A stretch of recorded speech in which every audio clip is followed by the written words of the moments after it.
الحمد لله الحمد لله حمدا طيبا مباركا فيه نحمده على ما أنعم علينا من نعم وفضل ونشكره على ما وهب لنا من خير وبركة ونستعينه ونستغفره ونتوب إليه ونعوذ بالله من شرور أنفسنا ومن سيئات أعمالنا من يهده الله فلا مضل له ومن يضلل فلا هادي له أشهد أن لا إله إلا الله وحده لا شريك له وأشهد أن محمدا عبده ورسوله صلى الله وسلامه عليه وعلى آله وأصحابه أجمعين আলহামদুলিল্লাহ।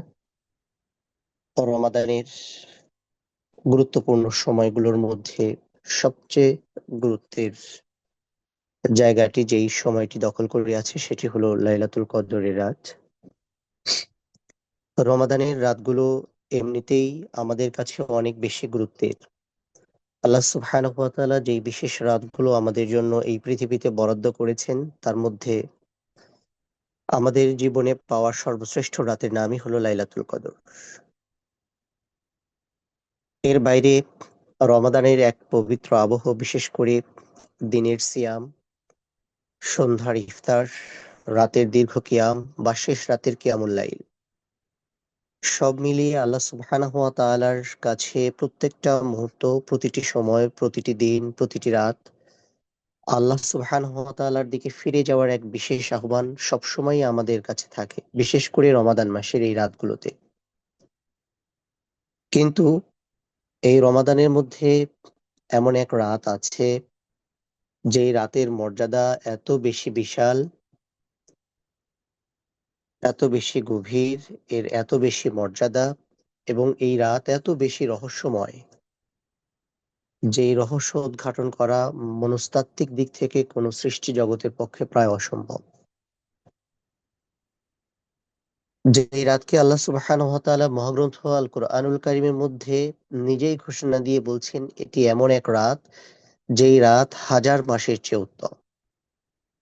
হাজার মাস এটি আমাদের কাছে হয়তো একটি সংখ্যা, কিন্তু আমরা যারা এখন এই সেশনে বসে আজকের এই আলোচনা শুনছি, আমাদের অনেকেরই বয়স হয়তো হাজার মাসে পৌঁছেনি। ৮৩ বছর ৪ মাসের গাণিতিক হিসাবের এই সময়টাতে হয়তো আমরা অনেকেই পৃথিবীতে বেঁচে থাকার সুযোগ পাবো না। হয়তো এত দীর্ঘ হায়াত আল্লাহ সুবহানাহু ওয়া তাআলা এই দেশে বসবাসকারী অথবা সমগ্র পৃথিবীতে বর্তমান সময়ে বসবাসকারী অধিকাংশ মানুষের জন্যই বরাদ্দ রাখেননি। অথচ একটি রাতকে আল্লাহ সুবহানাহু ওয়া তাআলা আমাদের জিন্দেগির উপরে প্রাধান্য দিয়েছে। সেই অগণিত সময়ের ইবাদতের সমান সওয়াব যেই রাতের মধ্যে আল্লাহ সুবহানাহু ওয়া তাআলা লুকিয়ে রেখেছেন, সেটি আমাদের সামনে দরজায় নক। আমাদের রব জানেন আমরা দুর্বল, আমাদের হায়াত ছোট, আমাদের শক্তি সীমিত। কিন্তু আল্লাহ সুবহানাহু ওয়া তাআলার রহমা বারাকা এবং বান্দাকে তার দিকে ফিরিয়ে নিয়ে যাওয়ার যে প্রচেষ্টা সেটা সীমাহীন। এই রাতকে যদি শুধু মাসের একটি তারিখ মনে করি অথবা এই রাতকে যদি একটি আনুষ্ঠানিক রাত মনে করি, তাহলে সেটি নিঃসন্দেহে আমাদের জীবনকে ব্যর্থতার দিকে নিয়ে যাবে। এই রাত আমাদের জীবনের জন্য এমন কিছু মুহূর্ত নিয়ে আসে যেটি হয়তো আমাদের স্বপ্ন বা কল্পনার চেয়েও সুন্দর। যে রাতে আল্লাহ সুবহানাহু ওয়া তাআলা আকাশের দরজাগুলো খুলে দেন, যেই রাতে এই পৃথিবীতে নিষ্পাপ ফেরেশতারা দলে দলে নামতে থাকে, যেই রাত আল্লাহ সুবহানাহু ওয়া তাআলার পক্ষ থেকে নিয়ে আসে শান্তি, ক্ষমা আর রহমার বৃষ্টি, যেটা মানুষের জীবন, মানুষের হৃদয়, মানুষের আত্মাকে করে তোলে প্রশান্ত। এমন একটি সময়, এমন একটি রাতের সামনে দাঁড়িয়ে আমরা যদি আমাদের স্বাভাবিক কর্মকাণ্ডগুলোকেই বারবার আমাদের জীবনের রুটিন বানিয়ে নেই, তাহলে এই রাত কেন আল্লাহ সুবহানাহু ওয়া তাআলা আমাকে আপনাকে দিলেন?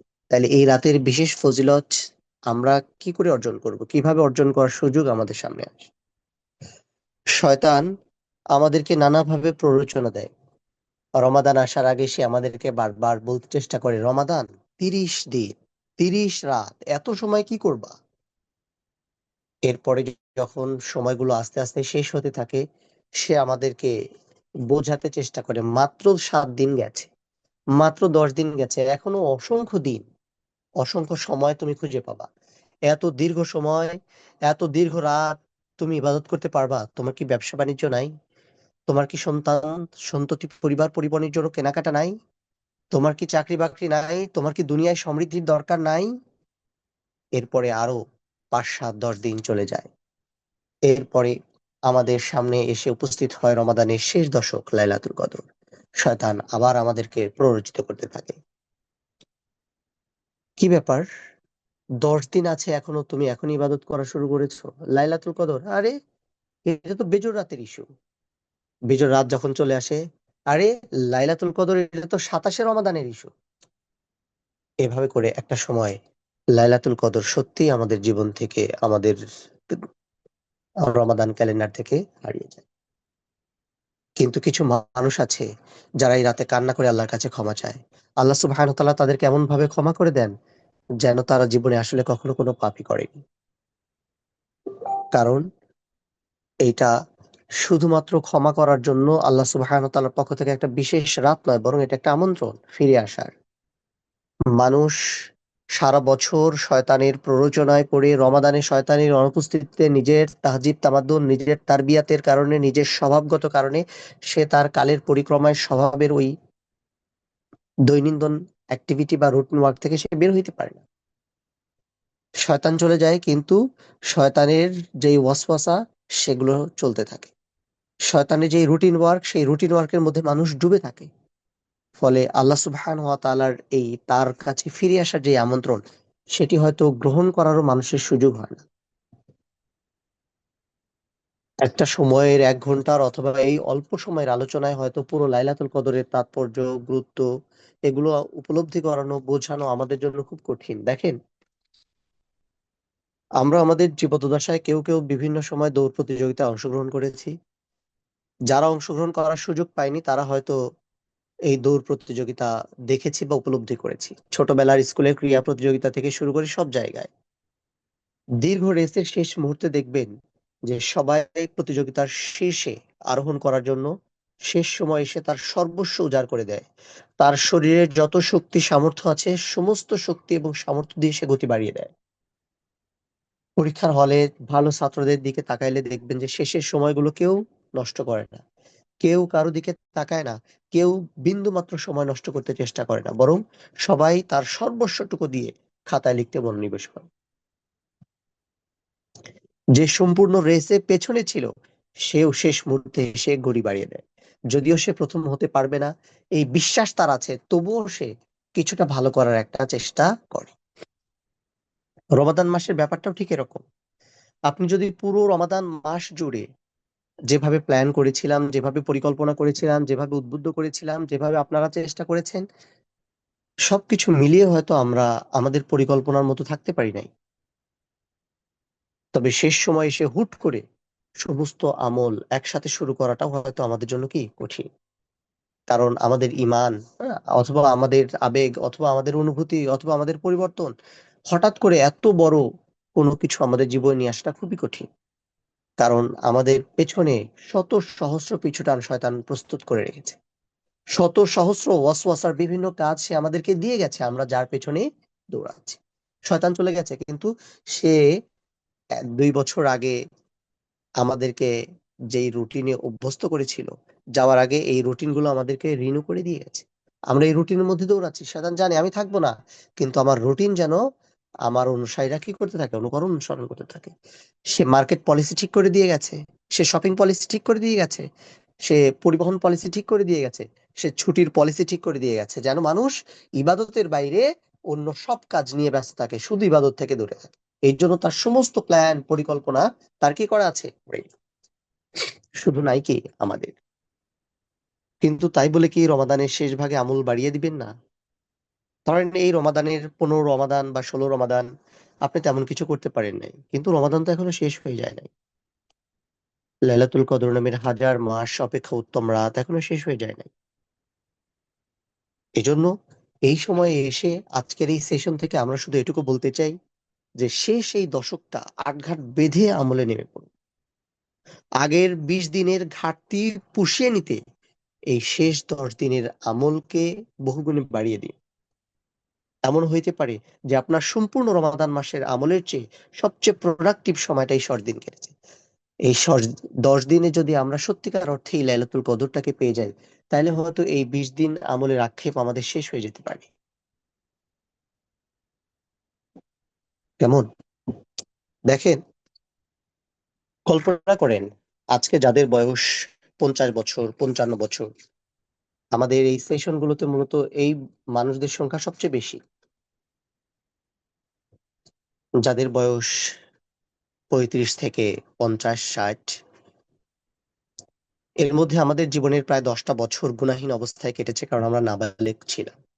বালেগ হয়ে যাওয়ার পর থেকে শুরু করে আজ পর্যন্ত আমাদের জীবনের কতগুলো বছর কেটেছে? 20, 25, 30, 40।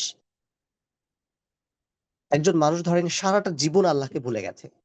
তার আজকে 55 বছর বয়স। 10 বছর সে নাবালক ছিল। এই বাকি সময় সে কখনো নামাজ পড়েনি। বাকি সময় সে কখনো কোরআন শেখার চেষ্টা করেনি, কোরআন তেলাওয়াত করতে চেষ্টা করে নাই।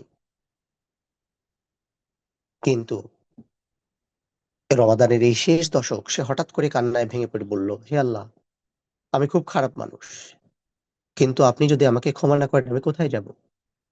আর যদি ভাগ্যক্রমে সেটি হয়ে যায় লাইলাতুল কদর, তাইলে মানুষটির 40 বছরের পাপ মুছে যেতে পারে। 40 বছরের ইবাদত না করার সমস্ত দুর্বলতা কেটে যেতে পারে। তার সমস্ত পাপ রাশিকে আল্লাহ সুবহানাহু ওয়া তাআলা মুছে সেখানে সওয়াব দিয়ে আল্লাহ সুবহানাহু ওয়া তাআলা পরিপূর্ণ করে দিতে পারে। কেমন হবে সেই মানুষের জীবন, যেই মানুষটা সত্যিই লাইলাতুল কদর পেয়ে আমাদের দীর্ঘদিনের পরিশ্রমের চেয়ে অনেক বেশি পুরস্কার অর্জন করে ফেললো? তাই বলে কি আমাদের বাকি জীবনের অর্জন নষ্ট হয়ে যাবে না? সুযোগ তো আমাকেও আল্লাহ সুবহানাহু ওয়া তাআলা দিয়েছেন। সুযোগ তো আপনাকেও আল্লাহ সুবহানাহু ওয়া তাআলা দিয়েছেন। খেয়াল করে দেখেন তো, যে জীবনে যতগুলো রমাদান আমরা অতিবাহিত করেছি, এই রমাদানগুলো কেন আমরা লাইলাতুল কদর পেয়ে হারিয়ে ফেলেছি? ওই যে আমি বললাম, আমাদের কাছে বারবার মনে হয়েছে 10 দিন, না না না, অসম্ভব ব্যাপার। বেজোর রাত, না না, তাও 5টা। 27 কদর, 27 রাতটাকেই মূল টার্গেট করে ইবাদত করি। এবার 27 রাত আসছে, দেখবেন হয় শপিং এর ডেট পড়ে গেছে, নাইলে একটা ইফতার মাহফিলের ডেট পড়ে গেছে, নাইলে বাড়ি যাওয়ার ডেট পড়ে গেছে। সব শেষ, সব শেষ। কেন চলে গেছে? কারণ ফোন, আড্ডা, অলসতা, গুনাহের ব্যস্ততা, সঙ্গ, বাজারঘাট, রুটিন ওয়ার্ক, এর বাইরে আর কিছুই না। শুধুমাত্র এই ছোট ছোট ক্ষুদ্র ক্ষুদ্র একেবারেই আনইম্পর্টেন্ট ইস্যুর কারণে আমি, আপনি, আপনার জীবন থেকে লাইলাতুল কদরের মতো গুরুত্বপূর্ণ রাত হারিয়ে ফেলেছি। সারা বছর আমরা ইবাদত করতে পারি না, এটা সত্য। সারা বছর আমরা রাত জেগে থাকতে পারি না, এটা সত্য। সারা বছর আমরা আল্লাহ সুবহানাহু ওয়া তাআলার কাছে নিজেকে ধর্ণা দিতে পারি না, এটা সত্য। কিন্তু কি এমন হলো যে লাইলাতুল কদরের মতো রাতগুলো আমাদের জীবন থেকে এভাবে হারিয়ে যাবে? আমরা কেন এমন করছি? আমাদের কেন এত দুঃসাহস? কেন আমাদের জীবনটা এমন হয়ে যাচ্ছে?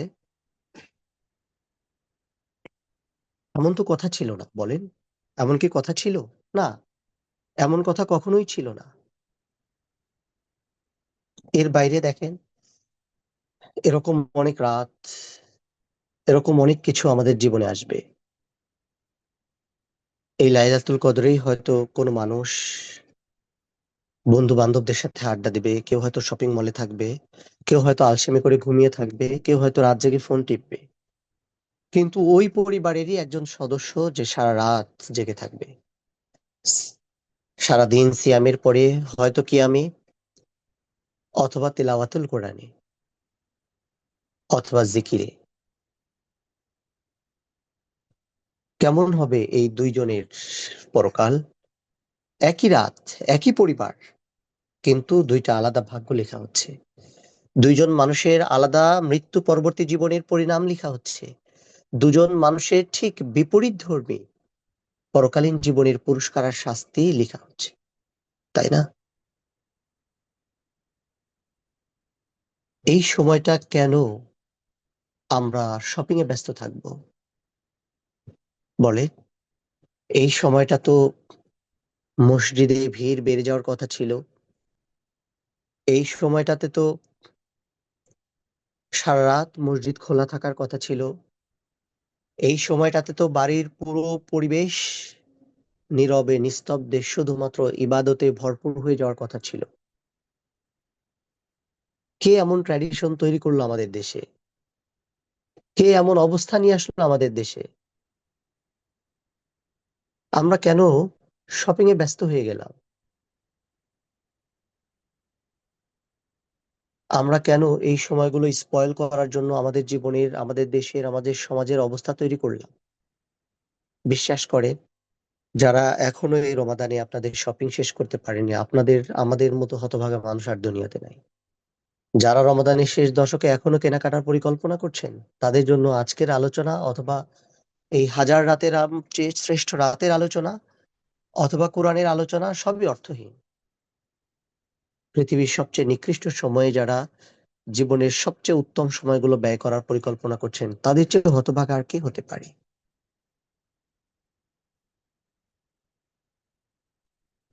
আল্লাহ সুবহানাহু ওয়া তাআলা কদরের মতো একটি গুরুত্বপূর্ণ রাত কেন আমাদেরকে দিয়েছে? দেখেন, পরীক্ষার আগে আমাদের ভীষণ পড়াশোনার চাপ থাকে, কিন্তু ঠিক এই সময় যদি কোনো টিচার, কোনো ইনস্ট্রাক্টর যদি বলে বসে যে পরীক্ষা ছাড়াই আমি তোমাদের সবগুলো নাম্বার দিয়ে দিব, এমনকি পূর্ণ নাম্বার দিয়ে দিব, তখন ওই শিক্ষকের প্রতি আমাদের কৃতজ্ঞতায় পানি চলে আসার কথা। নিশ্চয় আমি আপনি আমাদের জীবনে প্রত্যাশার বাইরে যখনই কোনো পুরস্কার পেয়েছি, যখনই কোনো বোনাস পেয়েছি, প্রত্যাশিতভাবে অথবা অপ্রত্যাশিতভাবে যদি কখনো কেউ আমাদেরকে গিফট করেছে, তখন আমাদের মনটা কেমন ভরে গেছে। এবার আমার আপনার সকল বোনাসের চেয়ে, জীবনে পাওয়া সকল প্রমোশনের চেয়ে, জীবনে পাওয়া সকল নিয়ামতের চেয়ে সবচেয়ে বড় নিয়ামত লাভের সুযোগ আল্লাহ সুবহানাহু ওয়া তাআলা আমাকে আপনাকে তৈরি করে দিয়েছে।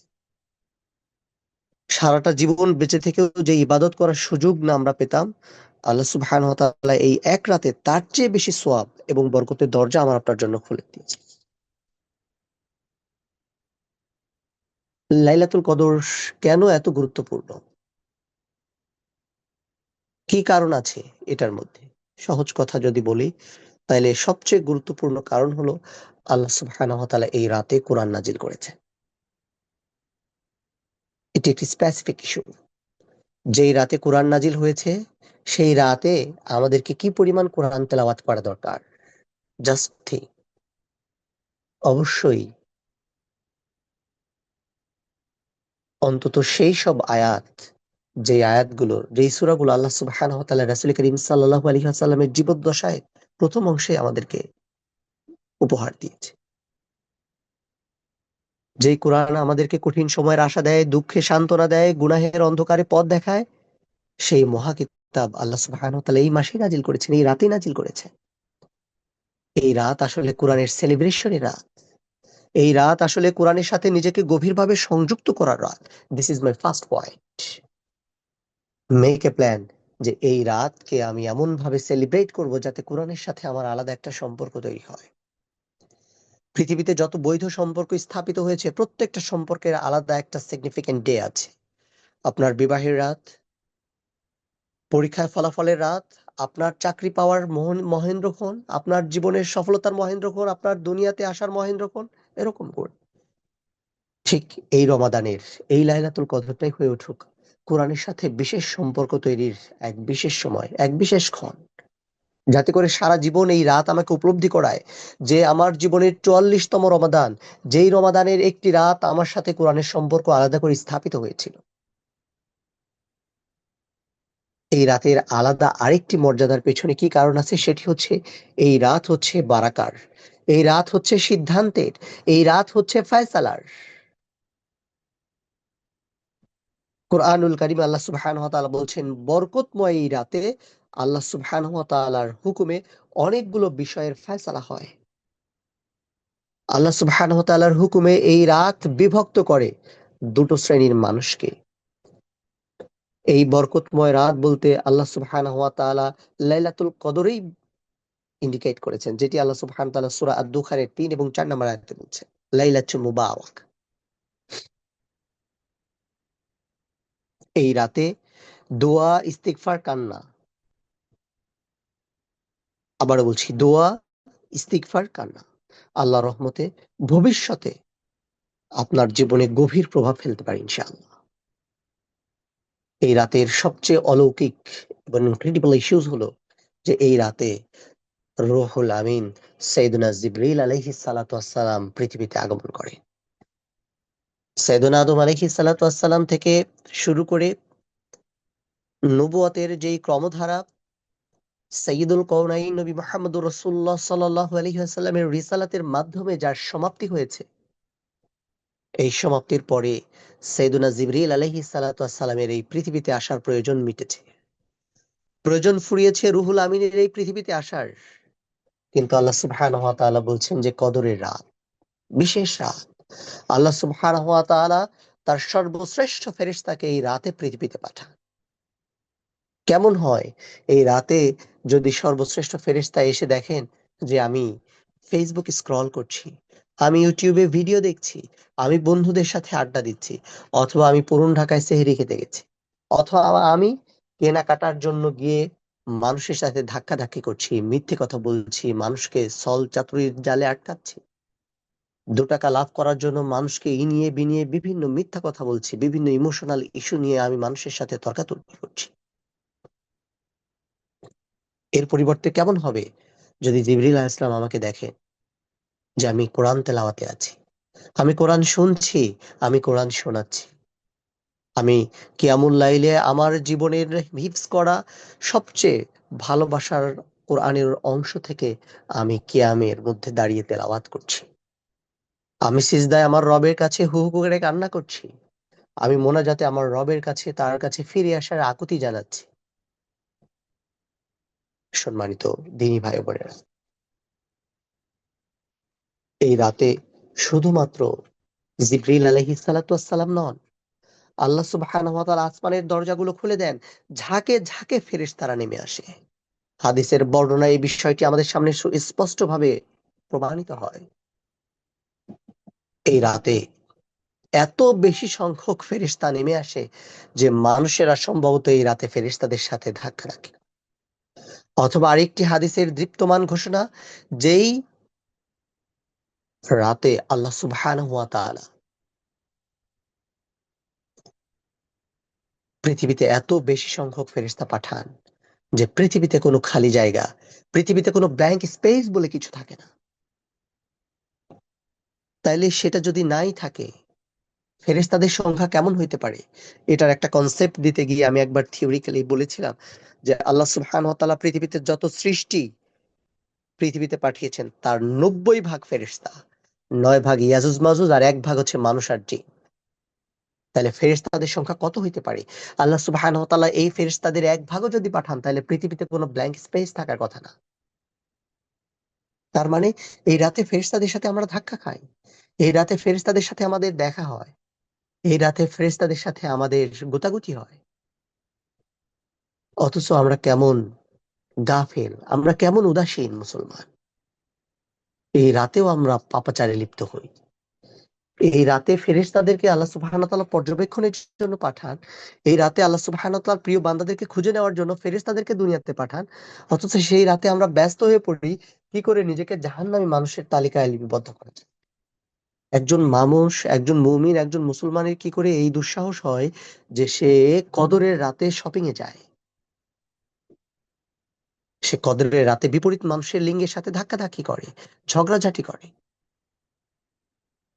একজন মানুষের কত স্পর্ধা হইলে সে এই ধরনের দুঃসাহসিক অভিযান পরিচালনা করতে পারে? এই রাতে ইবাদতরত বান্দারা আল্লাহ সুবহানাহু ওয়া তাআলার কাছে বিশেষ মর্যাদা পায়, যে এটা সত্যিকার অর্থেই আর কোনোদিন কোনো কিছু করার মাধ্যমে সম্ভব। 1 রাত 83 বছর, 1 মিনিট সময় যদি কেউ কদরের রাতে ইবাদত করে তাইলে 58 দিন নন স্টপ ইবাদত করার সমান সওয়াব আল্লাহ সুবহানাহু ওয়া তাআলা দান করবে। ক্যান ইউ ইমাজিন বিষয়টা আমাদের জন্য কতটা আবেগের, কতটা গুরুত্বের? 1 মিনিট শুধু সূরা ফাতিহা পড়ে 58 দিন একসাথে ইবাদত করার। তাহলে এই সময়গুলো কি করে আমরা নষ্ট করব? ট্রাভেল দরকার, আগেই চলে যান। শপিং দরকার, আগেই শেষ করেন। বাসায় ঘর মোছা, পরিষ্কার করা। আমাদের আগের প্রজন্মের মা বোনেরা রমাদানের শেষ দশকে ঘর লেপালেপি করতো, আমি দেখেছি আমার দাদিদেরকে। ইভেন আমার মাকে সম্ভবত কিছুদিন দেখেছি। উঠান, বাড়ি ঘর পরিষ্কার করে শুরু, পুরো বাড়ি ঘর সারা বছরের কাজ লাইলাতুল কদরের এই সময়গুলোতে করতো। কারণ তাদের জন্য এই ধরনের সচেতনতা ছিল না। মানুষ এখন অনেক বেশি সচেতন। আমাদের এই সচেতনতা মানুষের কাছে ছড়িয়ে দিতে হবে। যত বেশি ছড়িয়ে দিতে পারবো, যত বেশি মানুষের কাছে পৌঁছে দিতে পারবো, তত বেশি মানুষ এই ধরনের গুনাহের কাজ থেকে নিজেদেরকে নিবৃত্ত করবে। আমাদের কাজই হলো মানুষের কাছে পৌঁছে দেওয়া। আমাদের কাজই হলো মানুষের কাছে এই আলোচনা জানিয়ে দেওয়া, জানানোর ব্যবস্থা করা। তাইলে মানুষের মধ্যে গ্র্যাজুয়ালি সচেতনতা গুলো বাড়তে থাকে।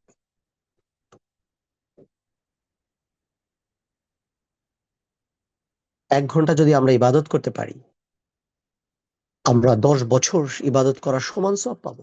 1 ঘন্টা ইবাদত করলে 10 বছর। তার মানে তাহাজ্জুদটাকে যদি 1 ঘন্টা করতে পারি, মেক এ প্ল্যান যে কদরের রাতগুলোতে আমার তাহাজ্জুদ কমপক্ষে 1 ঘন্টা ধরে হবে।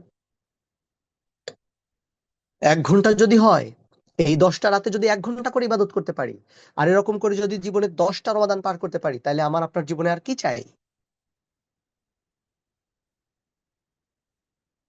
প্রত্যেকটা সেকেন্ড যদি আমরা কাজে লাগাতে পারি, 23 ঘন্টা অলমোস্ট পুরো একটা দিন ইবাদত করার সমান সব।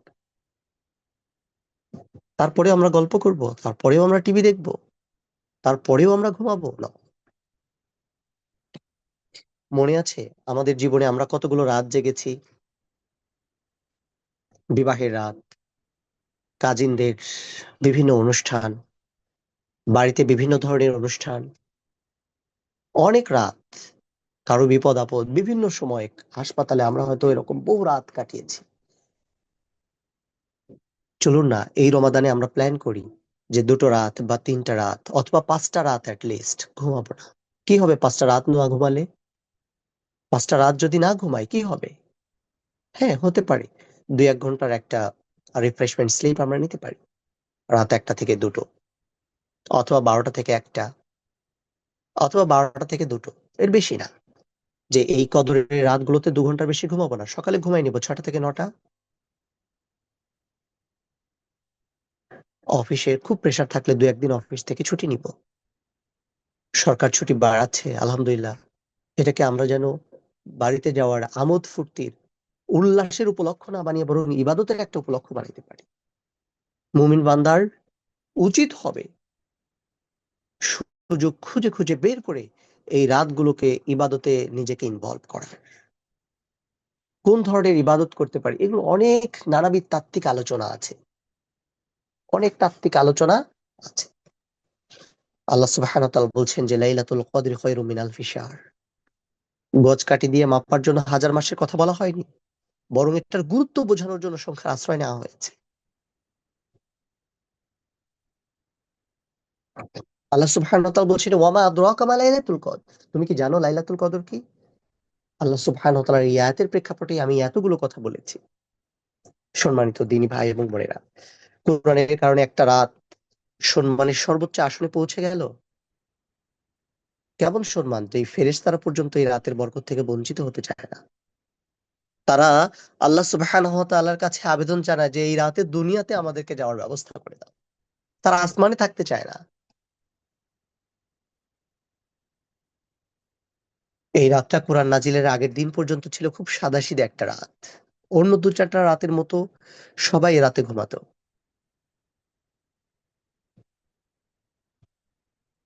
কিন্তু কোরআনের আগমনে এই রাতের মর্যাদা বদলে যায়। সাধারণ থেকে এই রাত হয়ে ওঠে মহান।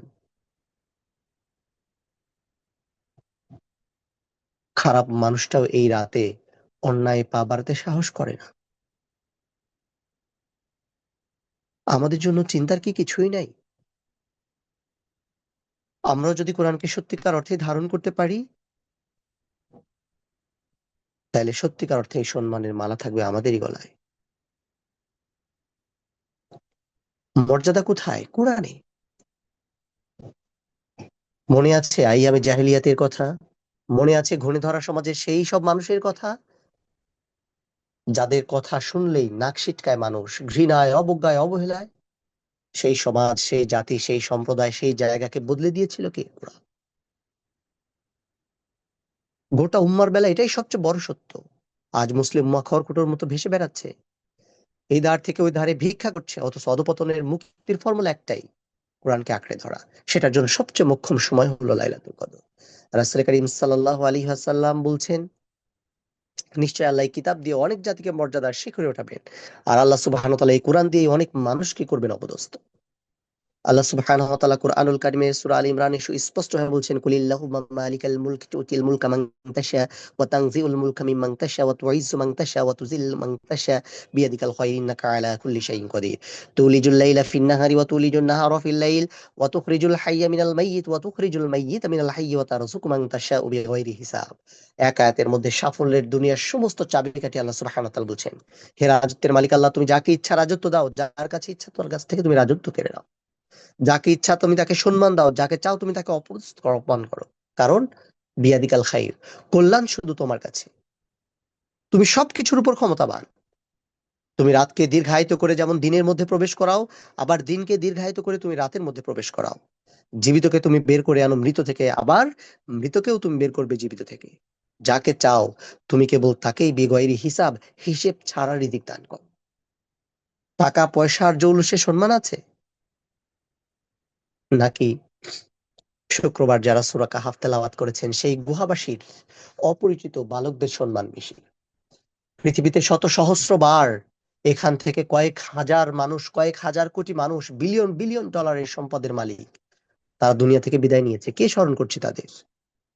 কিন্তু আল্লাহ সুবহানাহু ওয়া তাআলার তাওহীদকে আঁকড়ে ধরে দেশ ছাড়া হিজরতের কবলে, হিজরতের কারণে আশ্রয় নেওয়া এক গুহার মধ্যে জীবনের সর্বস্ব হারানো যুবকদের কথা হাজার হাজার বছর পরেও মানুষ কত গভীর ভালোবাসায়, গভীর শ্রদ্ধায় তাদেরকে স্মরণ করছে। আল্লাহ সুবহানাহু ওয়া তাআলা সারা পৃথিবীর সমস্ত তাওহীদ বিশ্বাসী মানুষকে তাদের জন্য আইডল হিসেবে উপস্থাপন করেছে। শুধুমাত্র আল্লাহর তাওহীদে বিশ্বাসী হওয়ার কারণে তারা আজকে কত বেশি গুরুত্ব, কত বেশি মর্যাদার অধিকারী। আল্লাহ সুবহানাহু ওয়া তাআলা কত শত মানুষের সামনে তাদেরকে আজকে সম্মানের আসনে সমাসীন করেছে। আপনি আরব দেশগুলোর দিকে তাকাতে পারেন, নামকাওয়াস্তে মুসলিম শাসকদের অবস্থা দেখতে পারেন। ধন দৌলত তাদের কম আছে, আল্লাহ তাদের যে প্রাকৃতিক সম্পদ দিয়েছেন তা দুনিয়ার আর কাউকে দেন নাই। তেলের সমুদ্রের উপরে ভাসছে আরব দেশ, কিন্তু গোলামীর শেকল থেকে মুক্ত হতে পারেনি তারা। প্রাসাদে বসার আনন্দ পেলেও স্বাধীনতার আনন্দ তাদের রয়ে গেছে অধরা। এর অর্থ হলো ধন দৌলত বা দুনিয়াবি জৌলুস দিয়ে সম্মানের আসনে বসে যায় না। মুসলমানদের আত্মমর্যাদার উৎস একটাই, সেটা হলো কোরআন। আল্লাহ সুবহানাহু ওয়া তাআলা বলছেন, ইন্না আনজালনাহু ফি লাইলাতিন মুবারাকা। সূরা দোখানের ৩ নম্বর আয়াতে আল্লাহ সুবহানাহু ওয়া তাআলা বলছেন যে, ইন্না আনজালনাহু ফি লাইলাতিন মুবারাকা। দুনিয়ার মানুষের জন্য সবচেয়ে অশুভ ঘটনা কি হতে পারে বলেন তো? সবচেয়ে বিপদের খবর কোনটা হতে পারে? ব্যবসায় লোকসান হওয়া, চাকরি জ্বলে যাওয়া, বিনা বিচারে হাজত কাটা? না, মানুষের জন্য সবচেয়ে ক্ষতির বিষয় হলো গুনাহিজন। মানুষের জীবনের সবচেয়ে ব্যাড নিউজ হলো জাহান্নামের নিউজ। মানুষের জীবনে সবচেয়ে বড় দুঃসংবাদ হলো তার রূহ নষ্ট হয়ে যাওয়ার নিউজ। মানুষের জীবনের সবচেয়ে কষ্টের নিউজ হলো তার হৃদয়ে রোগাক্রান্ত হওয়ার নিউজ। কিন্তু মানুষ এগুলো জানেও না, বিশ্বাসও করে না, এগুলো নিয়ে সে হয়তো কখনো চিন্তাও করে না। মানুষের জন্য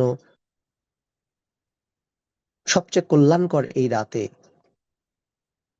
বান্দার গায়ে গুনাহের ময়লা লেগে থাকুক, আল্লাহ সুবহানাহু ওয়া তাআলা এটা চান না, এটা পছন্দ করেন না। তিনি চান পরের বছরটা বান্দার শুরু হোক গুনাহমুক্ত হয়ে।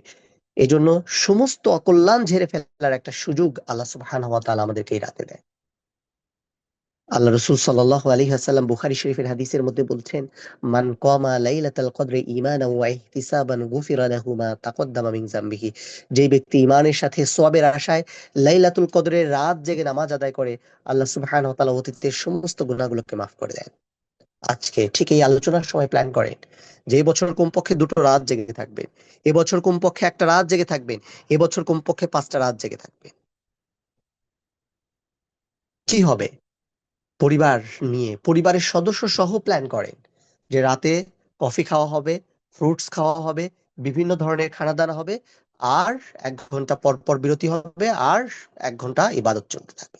সবাই মিলে এক জায়গায় বসবেন, ড্রয়িং রুমটাকে সুন্দর করে সাজাবেন, পবিত্র একটা আবহ তৈরি করবেন, আতর ছিটিয়ে রাখবেন, সুন্দর মুহুর্মুহু ঘ্রাণে পুরো বাসা আলোকিত হয়ে যাবে। আশেপাশের মানুষ অবাক হয়ে তাকিয়ে থাকবে, জিজ্ঞেস করবে, কি হলো এই বাসায়? আপনার বাসার ড্রয়িং রুমের সুঘ্রাণ আশেপাশের ফ্ল্যাটে ছড়িয়ে যাক না, তাদের মনে চিন্তার উদ্রেক তৈরি করুক না। লাউড স্পিকারে একটু কোরআন তেলাওয়াত ছেড়ে দিন না, শুনুক না পাশের ফ্ল্যাটের মানুষ। লাইভ টেলিকাস্ট চলুক না বাইতুল্লাহ থেকে। জীবনে তো অনেক টেলিভিশনে দেখলাম, অনেক খেলাধুলা, অনেক নাটক, অনেক সিনেমা, অনেক ড্রামা, অনেক সংবাদ, অনেক টক শো। আজকে রাতে মানুষ আমাদের বাসা থেকে একটু সুমধুর কণ্ঠের কোরআন তেলাওয়াত শুনুক না। পাশের বাসার মানুষ তো বিয়ের রাতে সাউন্ড বক্স দিয়ে গান বাজিয়ে পুরো এলাকা অস্থির করে ফেলে। আমরা না হয় আজকে এটা করলাম শুদ্ধ নিয়তে, যে আমিও শুনছি, মানুষকেও শোনাতে চেষ্টা করছি, আমার নিয়ত পরিশুদ্ধ।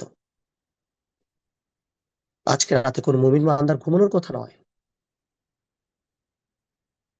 প্ল্যান করবে, দেখবেন যে আল্লাহ সুবহানাহু ওয়া তাআলা বাস্তবায়নের রাস্তাগুলোকে সহজ করে দিয়েছে।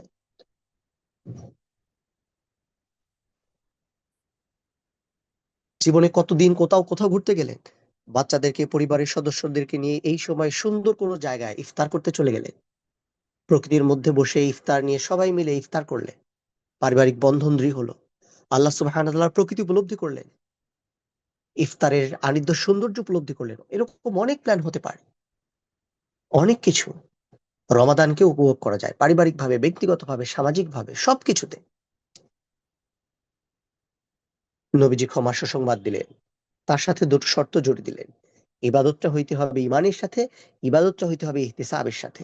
ইহতিসাব নিয়ে গত শুক্রবার বা বিভিন্ন প্রোডাক্টের রমাদানের সেশনগুলোতে আমি আলোচনা করছি। ইমান মানে হলো এই রাতের মহিমা আর মর্যাদার প্রতি পুরোপুরি অগাধ বিশ্বাস থাকা। ইমান মানে, ওই ইমান না থাকলে তো কেউ লাইলাতুল কদরে জেগে থাকবে না। দ্যাটস মিন এখানে স্পেশাল ইমানটাকে ইন্ডিকেট করা হচ্ছে। এই রাতে তো কোরআন নাজিল হয়েছে, এই রাতে তো ফেরেশতারা দুনিয়ায় নেমে আসছে, এই রাতে তো ভাগ্য নির্ধারণ করা হয়, এই রাতে আল্লাহ সুবহানাহু ওয়া তাআলা তার বান্দাদেরকে ক্ষমা করে দেন। এই বিষয়গুলো দৃঢ়তার সাথে বিশ্বাস করা, আঁকড়ে ধরা, সেগুলোকে নিয়েই ইবাদতের প্রত্যেকটা মোমেন্ট অতিবাহিত করতে চেষ্টা করা। ইহতিসাব, এই রাতের ইবাদত হইতে হবে শুধুমাত্র আল্লাহর সন্তুষ্টির জন্য, সওয়াবের আশায়। রিয়া বা লোক দেখানোর কোনো প্রবণতা থাকতে পারবে না। আরেকটি বিষয় মনে রাখা খুবই জরুরি, কেউ হয়তো এই রাতের মহিমা বা মর্যাদার উপর ঠিকই মেনে নিয়েছে, কিন্তু এই রাত যে এত গুরুত্বপূর্ণ তা তার জানা আছে। এই রাতে আমল করাকে সে সব গুরুত্বের সাথে নেয়, কিন্তু তার ইবাদতটা লোক দেখানো হইতে পারে। এই জন্য ইমানের সাথে ইহতিসাব থাকা জরুরি। এই রাতের ইবাদত গুলো কি সত্যি ইহতিসাবের সাথে হয়? এই রাতের গুরুত্ব হয়তো আমরা কিছুটা বুঝতে পারি, অথবা আজকের এই আলোচনা মানসিকতা, মসজিদে মুসল্লিদের সংখ্যা বেড়ে যাওয়া, চারপাশে নানান ধরনের আয়োজন এক লৌকিক আবহ আমাদেরকে দেয়, কিন্তু ইবাদতের যে রুহানিয়াত, সেটা আমরা কোথায় পাবো? সেটা আমার বাসার drawing room. This is the best place. নফল ইবাদতের জন্য কখনোই মসজিদটাকে আল্লাহ রসুল সাল্লাল্লাহু আলাইহি ওয়াসাল্লাম প্রিফার দেন নাই। খেয়াল থিঙ্ক ইন দ্যাট ওয়ে। আমার রাতের বাসা নিস্তব্ধ হবে, লাইট গুলো সব বন্ধ থাকবে, নীরবে নির্জনে এক জায়গায় বসে ইবাদত করব, কিন্তু কেউ দেখবে না কার চোখের পানি ঝরছে, কেউ জানবে না কার হৃদয়ে হাহাকার চলছে। না? আমাদের বহু সালাফ, বহু সালাফ, তারা রমাদানের শেষ দশকের রাতগুলোকে সাজাতেন। ইমাম তামিম আদ-দারিরি রাহিমাহুল্লাহ আমাদের একজন সালাফ ছিলেন, যিনি শুধুমাত্র লাইলাতুল কদরের রাতে ইবাদত করার জন্য একটা পোশাক কিনেছিলেন, যেই পোশাক তিনি এই রাত ছাড়া আর কোথাও পরিধান করেন নাই। তার বিশ্বাস ছিল এই এমন একটি রাতের পোশাক তাকে জান্নাতের পোশাক পরিধান করা। কি বিশ্বাস ছিল তাদের, কি আয়োজন ছিল তাদের! সারাদিন পরিশ্রমের পর তারা এই রাতগুলোর জন্য নিজের বাহ্যিক সাজসজ্জা করতে, তারা আন্তরিক এবং অভ্যন্তরীণ সাজসজ্জা করতে, অন্তরের নৈতিকতা আর ইমানের উজ্জ্বলতা দিয়ে। তারা ঘুমাতেন না, শুধু সালাত আর ইবাদত করতে।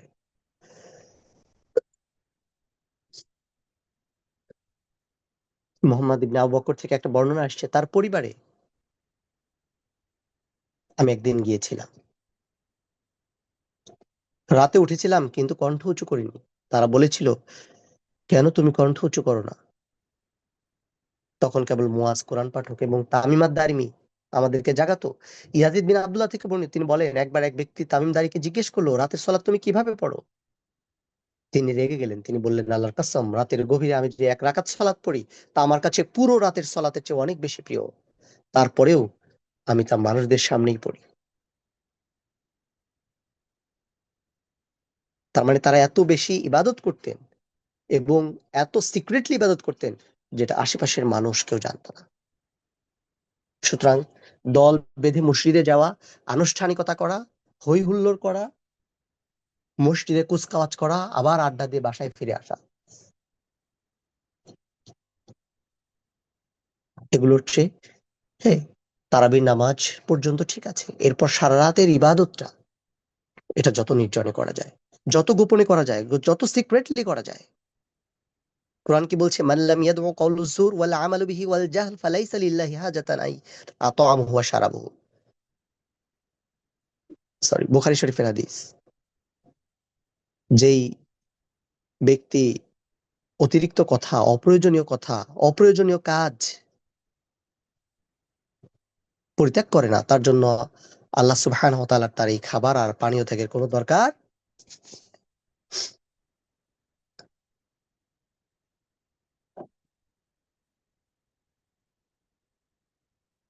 সম্মানিত উপস্থিতি,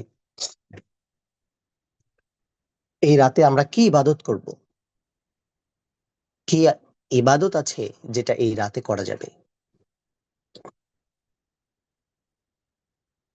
অনলাইনে সহ বিভিন্ন জায়গায় অনেক অনেক ইবাদতের বিষয়গুলো এই রাতে ঘুরে বেড়ায়। এর মধ্যে ছোট্ট এবং গুরুত্বপূর্ণ কিছু ইবাদতের ব্যাপারগুলো আমি আপনাদেরকে জাস্ট একটু স্মরণ করিয়ে আজকে এই আলোচনা। প্রথম হলো, এই রাতের সবচেয়ে গুরুত্বপূর্ণ আমল কিয়াম করা। কিয়ামের জন্য ফিজিক্যালি মেন্টালি প্রিপারেশন দরকার। ফিজিক্যালি মেন্টালি প্রিপারেশন দরকার। তার আগে প্রতিদিন, বিশেষ করে শেষ দশকের প্রত্যেকটা সময়, সূর্যাস্তের সঙ্গে সঙ্গে ইবাদতের জন্য কি হয়ে যেতে হবে? প্রস্তুত হয়ে যেতে হবে।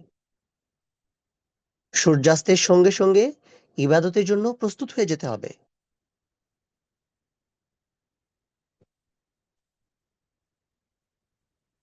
পোশাকে, পবিত্রতায়, দুনিয়াবি সমস্ত ব্যস্ততা ঝেড়ে বাসার পরিবেশ তৈরি, বাসার সবার সাথে আলোচনা করে এমন একটা আবহ তৈরি করতে হবে যেন পারিবারিকভাবে সবাই এই ইবাদতের প্রস্তুতি নিতে পারে।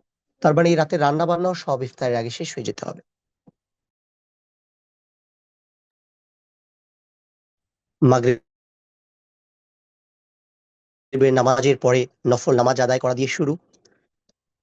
বিশেষ করে এই রাতের গুরুত্বপূর্ণ আমল হলো তেলাওয়াত। কতটুকু তেলাওয়াত করা যেতে পারে এই রাতে? যতটুকু আপনার পক্ষে সম্ভব। কমপক্ষে ২ পারা ৩ পারা, কমপক্ষে ২ ঘন্টা ৩ ঘন্টা তেলাওয়াত চলতে থাকবে। একটু ভালো লাগে না, একটু পরিশ্রম লাগে, একটু চা খেয়ে নেন, একটু কফি খেয়ে নেন, একটু ফ্রুটস খেয়ে নেন, একটু হাঁটাহাঁটি করে নেন, অথবা মাঝখানে ২ রাকাত সালাত পড়ে নেন। শুধু তেলাওয়াত নয়, একটু পরে আবার কোরআনে বর্ণিত দোয়াগুলো পড়া, আর একটু তাফসীর পড়া, বিশেষ আয়াত পেলে সেটা নিয়ে আবার একটু কল্পনা করা, সেটা নিয়ে আবার একটু চিন্তা করা, কোনো আয়াত পছন্দ হলে সেটা মুখস্থ করতে চেষ্টা করা, সেটা টুকে রাখা, অসম যেকোনোভাবে যত বেশি সময় কোরআনের সাথে ব্যয় করা যায়। কারণ প্রথমেই বলেছি, এই রাতটা হোক কোরআনের সাথে সম্পর্ক তৈরি করার এক বিশেষ মহেন্দ্রক্ষণ। ২০ মিনিট, ১ ঘন্টা যদি কোরআন তেলাওয়াত করতে পারেন, ১০ বছর কোরআন তেলাওয়াতের সমান সওয়াব পাবে। তাইলে প্রতিদিন অন্তত ১ ঘন্টা প্লাস সময়, ২ ঘন্টা মিনিমাম কদরের রাতগুলোতে কোরআনে অতিবাহিত চেষ্টা করেন। ২০ বছর কোরআন তেলাওয়াতের সওয়াব পাইলেন। জীবনে যদি ৫টা রমাদান এভাবে অতিবাহিত করা যায়, আর কি চাই? আপনি কখনোই 1000+ মাস ধরে কোরআন পড়তে পারবেন না, সম্ভব না। কিন্তু আপনি চাইলেই 2 ঘন্টা পড়তে পারবেন, একটু কষ্ট হবে কিন্তু সম্ভব। অসম্ভব কোনো কথা আমি বলছি না। এরপরে ফাঁকে ফাঁকে জিকির, ওই যে জিকির, খেতে বসছেন বিসমিল্লাহ, খাওয়া শেষে আলহামদুলিল্লাহ, ওয়াশরুম থেকে যাওয়ার দোয়া, ওয়াশরুম থেকে বাইরে হওয়ার দোয়া, জায়নামাজে দাঁড়ানোর দোয়া, অজুর পরের দোয়া, আগের দোয়া। দোয়া জিকির মানে সব সময় এই বিষয়গুলোতে নিজেকে একটু ব্যস্ত রাখা, প্রত্যেকটা মাসনুন দোয়াগুলোকে ইমপ্লিমেন্ট করতে চেষ্টা করে, এটাই জিকির। সুযোগ পাইলেই দরুদ এবং ইস্তেগফার, সুযোগ পেলেই দরুদ এবং ইস্তেগফার মনে রাখতে হবে। একবার দরুদ মানে আল্লাহ সুবহানাহু ওয়া তাআলার কাছ থেকে 10টি রহমত পাওয়া, 10টি বারাকা। রমাদানে এটা আরো বহুগুণ। সুতরাং ফাঁকে ফাঁকে দরুদ আর ইস্তেগফার, এটার জন্য আলাদা সময় দরকার নেই। কোনো ইবাদত করতে একটু ক্লান্ত হয়ে গেছেন, নামাজ পড়ার মাঝখানে একটু বসছেন, দরুদ আর ইস্তেগফার। কিয়াম করতে করতে একটু কষ্ট হয়ে গেছে, পা লেগে গেছে, দরুদ আর ইস্তেগফার। পা লেগে গেলে আর কষ্ট লেগে গেলে মনে করতে হবে আল্লাহ রসুল সাল্লাল্লাহু আলাইহি ওয়াসাল্লাম পা ফুলিয়ে ফেলতেন। আমাদের সলফে সালেহিনদের অনেকেই পা ব্যথা করত, কারো কারো পা ফুলে ব্যথা হয়ে যেত, মানুষেরা বুঝতে পারতো। এখান থেকে সান্ত্বনা নিতে হবে, এখান থেকে উৎসাহ নিতে হবে, এখান থেকে অনুপ্রেরণা নিতে হবে।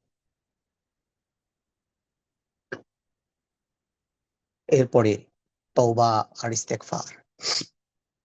সাইয়্যিদুল ইস্তেগফার যাদের মুখস্থ আছে, ক্ষণে ক্ষণে ঘন্টা পর পর সাইয়্যিদুল ইস্তেগফার গভীরভাবে একটু সময় নিয়ে চোখ বন্ধ করে অর্থসহ সাইয়্যিদুল ইস্তেগফার পড়তে চেষ্টা করা, গুনাহের কথাগুলো স্মরণ করতে চেষ্টা করা।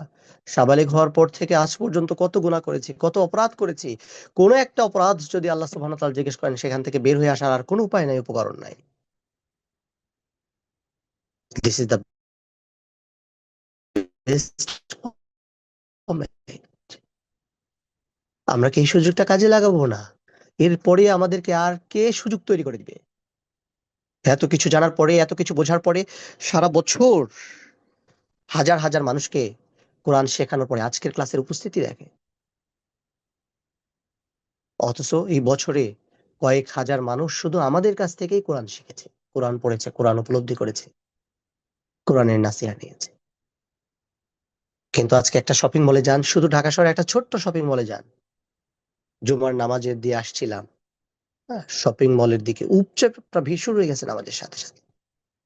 আমার বাসার অফিসের পাশে একটা ছোট্ট শপিং মল, মানুষের যাওয়া তো দূরের কথা, হেঁটে যাওয়ার কোনো উপায় নাই। রিক্সা ভ্যান পুরো রাস্তা দখল করে ফেলেছে, গাড়ি যাওয়ার কোনো উপায় নাই। কে ফেরাবে মানুষকে এই দুনিয়াদারি থেকে?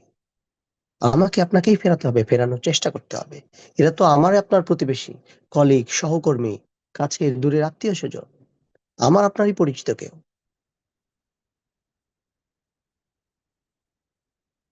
এই রাতে আল্লাহর সাথে কথা বলতে হবে। ভয়, কষ্ট, অপরাধ বোধ, স্বপ্ন, আপনার মনের সব চাওয়া পাওয়া আল্লাহকে বলতে হবে। প্রতি রাত আল্লাহর সাথে বিশেষ করে কথা বলতে হবে। রাসূল করিম সাল্লাল্লাহু আলাইহি ওয়াসাল্লাম হীরা পর্বতের গুহায় বসে আল্লাহ সুবহানাহু ওয়া তাআলার সাথে কথা বলতেন। তার চিন্তা, চেতনা, আবেগ, অনুভূতি সব আল্লাহ সুবহানাহু ওয়া তাআলার সাথে শেয়ার করতেন। রমাদানে আমাদের জন্য this is the best moment. কল্পনা করেন, একজন বৃদ্ধ মানুষ, বয়স 50, 60, 70, কাঁদতে কাঁদতে একবার বলছিল, হে আল্লাহ, আমি তো বুড়ো হয়ে গেছি, আমার জীবনে ভালো কাজ নাই বললেই চলে। আমার জীবনে আমি কোনো ভালো কাজ খুঁজে পাইনি। আমার জীবনে আমি কোনো ভালো কাজ করছি বলে মনে পড়ে না। কিন্তু আমি এখন কি করব? আমি উপলব্ধি করছি যে তুমি ছাড়া আমার এই জীবনে আর কেউ নাই। আমি আমার পরিবারের জন্য যা করেছি সব বৃথা। আমি আমার স্বামী, সন্তান, স্ত্রী, আত্মীয় স্বজন, পাড়া প্রতিবেশী যার জন্য করছি, সব আমার কাছে মূল্যহীন মনে হয়, সব আমার কাছে অনর্থক মনে হয়। আমি সারা জীবন কোনো ইবাদত করিনি, কিন্তু আজকের এই রাতে আমি শুধুমাত্র লাইলাতুল কদরের ইবান আর ইহতিসাবের আশায়, বিশ্বাসে আমি তোমার কাছে হাত তুলেছি, তুমি আমাকে মাফ করে দাও। হতে পারে এই মুরব্বীর জীবনে পরিবর্তনের জন্য একটা দোয়া, একটা দোয়া, একটা মোনাজাত, আল্লাহ সুবহানাহু ওয়া তাআলার সাথে একটা কথোপকথন তার জীবনের সমস্ত কিছুর দায় মিটিয়ে ফেলতে পারে। এটা এমন একটা রাত, যে রাতে শুধু আল্লাহর কাছে এই কথাই বলতে হবে, আল্লাহ, আমি তোমার কাছে ফিরে আসতে চাই। So, আল্লাহর অনুমতিতে দোয়া। তো আধা ঘন্টা, 10 মিনিট, 15 মিনিট পরে দোয়া। তাহাজ্জুদের নামাজের পরে দোয়া, জিকিরের পরে দোয়া, কোরআন তেলাওয়াতের পরে দোয়া, ফজরের সলাহের আগে দোয়া। দোয়া, দোয়া, দোয়া। যত বেশি সম্ভব এই রাতে কি করতে হবে? দোয়া করতে হবে। দোয়ার লিস্ট বানিয়ে নিতে হবে। কল্পনা করতে হবে। ইমানের জন্য দোয়া, সুস্থতার জন্য দোয়া, হালাল রিজিকের জন্য দোয়া, পরিবারে বারাকা লাভের জন্য দোয়া, সন্তানদের হেদায়েতের জন্য দোয়া, উম্মার শান্তির জন্য দোয়া, মুসলিমের কষ্টের অবস্থানের জন্য দোয়া। লিস্ট বানিয়ে দোয়া চাইতেই থাকতে হবে। আপনি চাইতে চাইতে ক্লান্ত হয়ে গেলেও আল্লাহ সুবহানাহু ওয়া তাআলা দিতে ক্লান্ত হবেন না। এই চাওয়া যদি লাইলাতুল কদরে পড়ে যায়, নিঃসন্দেহে সেটা কতই না চমৎকার এক ফায়সালা আমার আপনার জন্য হতে পারে। আল্লাহুম্মা ইন্নাকা আফুউন তুহিব্বুল আফওয়া ফা'ফু আন। দোয়াটা নিশ্চয়ই সবার মুখস্থ আছে। যত বেশি সম্ভব এখন থেকে এই দোয়া প্র্যাকটিস করতে থাকেন। মানুষ যেরকম দেখবেন যারা একটু গান টান পারে গুনগুনাইতে থাকে, যেখানে যায়, খাইতে বসে, ওয়াশরুমে গিয়ে সব জায়গায় গাইতে থাকে। এই দোয়াটা এখন থেকে আমাদের এমন ভাবে প্র্যাকটিস হইতে হবে যেন উঠতে বসতে গুনগুনিয়ে সারাক্ষণ আমরা আল্লাহুম্মা ইন্নাকা আফুউন কারীম তুহিব্বুল আফওয়া ফা'ফু আন্না দোয়া করতেই থাকি, বলতেই থাকি। শুধুমাত্র চিন্তা করে না, ইচ্ছায়, অনিচ্ছায়, শয়নে, স্বপনে, হ্যাঁ? মানে স্মরণে, স্বপ্নে যেভাবে হোক এই দোয়াটা এমন ভাবে বলতে হবে এই কয়দিন, যাতে করে এই দোয়াটা আমার একটা স্বভাবজাত অভ্যাসে পরিণত হয়। গুরুত্বপূর্ণ ইস্যু, রেগুলার সাদাকা। রেগুলার সাদাকা। জীবনে তো লাখ কোটি কোটি টাকা সাদাকা করেছেন অনেকে, তাই না? লাইলাতুল কদরের গভীর রাতে শুধু এই নিয়তে সাদাকা করা যে আমি এই নিয়তে সাদাকা করছি 100 টাকা, যদি আজকে কোনো ক্রমে এটা লাইলাতুল কদরের রাত হয়, তাইলে এটা কয়েক কোটি টাকায় পরিণত হয়। শুধু এই নিয়তে 2 টাকা, 5 টাকা, 10 টাকা, এই 10 রাত সাদাকা করার ক্ষেত্রে নিজেকে কেউ মাহরুম করবেন না প্লিজ। কেউ না। এমনকি যদি নিজের কাছে শুধুমাত্র 10 টাকা থাকে, তাহলে এটাকে ডিভাইডেড করে 10 রাতে 10 টাকা দান করার একটা পরিকল্পনা করে। এক রাতে 10 টাকা না, 10 রাতে 10 টাকা। যদি 50 টাকা থাকে, প্রতিদিন 5 টাকা করে এই 10 দিনে 50 টাকা ব্যয় করার, আল্লাহর রাস্তায় সাদাকা করার একটা প্ল্যান।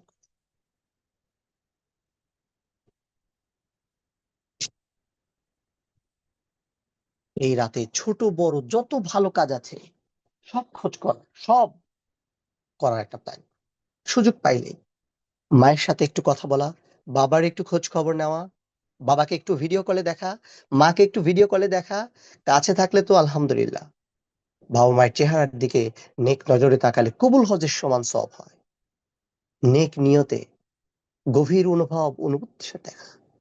যদি বাবা মা না থাকে, যদি তারা অন্ধকার কবরের জগতে চলে যায়, তাইলে তাদের জন্য কিছু সদকায়ে জারিয়া করতে চেষ্টা করা। তাদের বদৌলতে তো আজকে আমি আপনি লাইলাতুল কদর ইবাদত করতে পারছি। কোনো মানুষকে কষ্ট দিয়ে থাকলে, কোনো মানুষকে ক্ষতি করে থাকলে তার কাছে মাপ চেয়ে নেওয়া, তার কাছে ক্ষমা চাওয়া।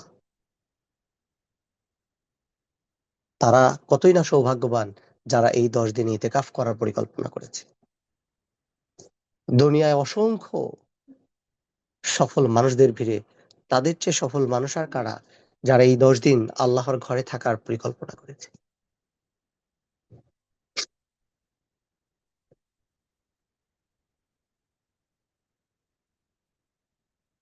এবং এই রাতে অন্যায় করার পরে, খারাপ কাজ করার আগে এটা কল্পনা করা, একটা খারাপ কাজ, 1 সেকেন্ডের একটা খারাপ কাজ জীবনকে ধুলোয় ধূসরিত করে দিতে পারে। 1 ঘন্টার একটা খারাপ কাজ 10 বছরের গুনাহে লিপ্ত থাকার অবস্থায় নিয়ে যেতে পারে।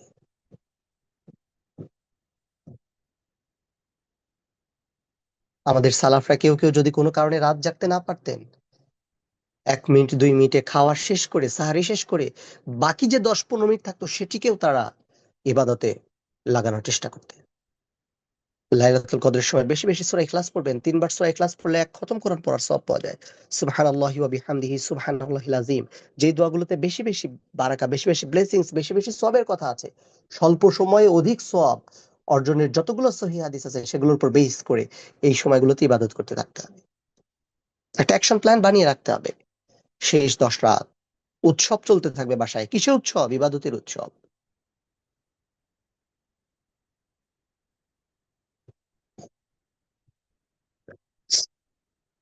কোনো অ্যাকশন প্ল্যান যদি না থাকে হবে না।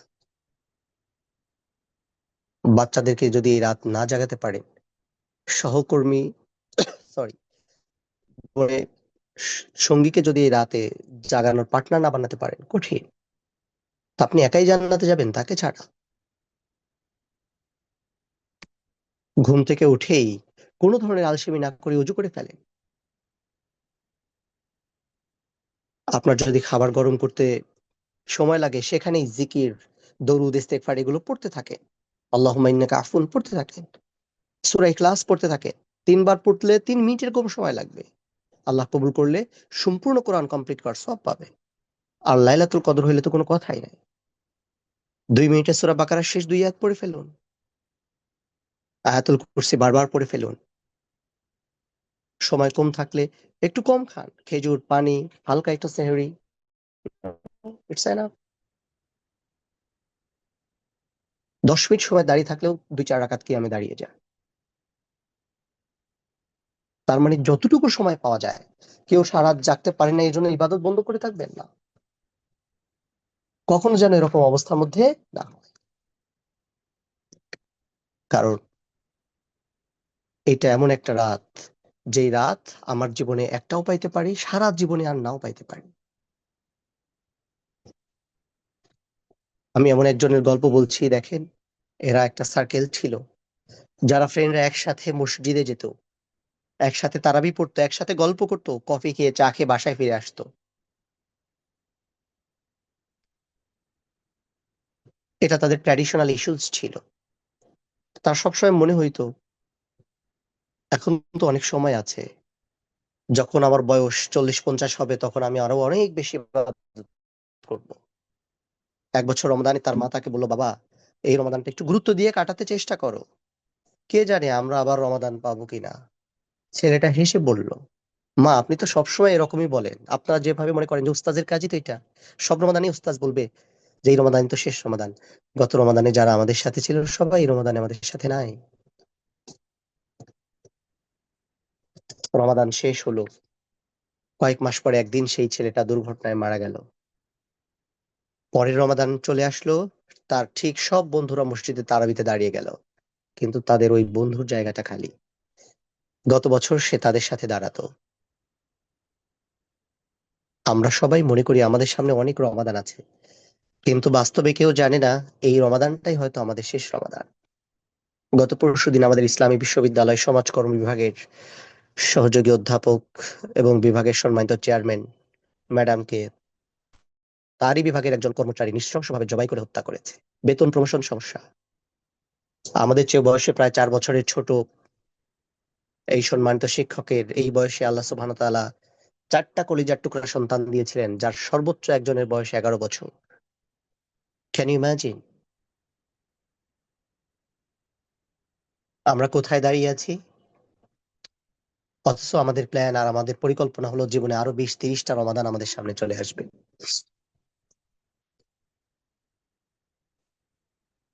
একজন মানুষ ছিল যে জীবনে অনেক গুনাহ করেছে, মদ, হারাম সম্পর্ক, নামাজ, কিছুর মধ্যে এমন কিছু নাই যে সে করে নাই।